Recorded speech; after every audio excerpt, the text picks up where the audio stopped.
aftermath of the shooting of Renee Good, the Minneapolis mayor told ICE, "Get the F out of our city."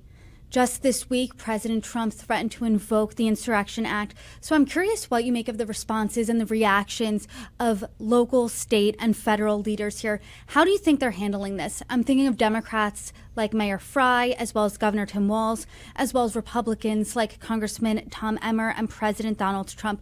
Because you recently wrote in a piece that you think that these leaders should try something different because what they're doing isn't working. You also say this isn't a moment for politics, it's a moment for diplomacy. So what do you think these leaders need to be doing differently? You know, I fundamentally believe actually it's the loudest voices that you see that are not going to solve the problem. I think there's quiet voices on both sides of the aisle, Republicans and Democrats, that are working behind the scenes.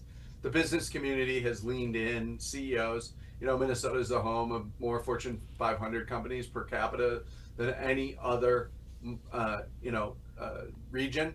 And so large employers, CEOs are leaning in. The business community is saying this is impacting our economy. This is impacting our restaurants, our quality of life.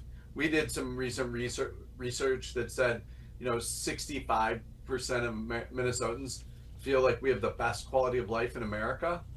And so I think this becomes one of those quality of life issues that the sooner we can get back to normal.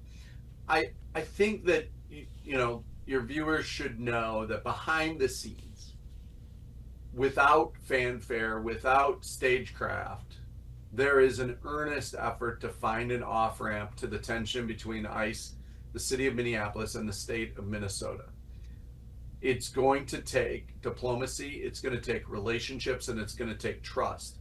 And I think one of the things the country sees, and it's very similar to Congress. In Congress, you have 435 members of the House and 100 senators. Yet you hear about 15 to 20 of them more than you hear about the rest of them. In Minnesota, you hear about Governor Walz, you hear about Mayor Frey, you hear about Tom Emmer, you hear about the president's tweets or posts about Minnesota, but you don't know about, an Angie Craig, an Amy Klobuchar, a Brad Finstad, or a Mark Johnson that are working to try to find a different approach diplomatically.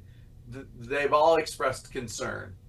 There's nothing on the table, but there certainly is, conversation happening about what would be the best way to do that. And what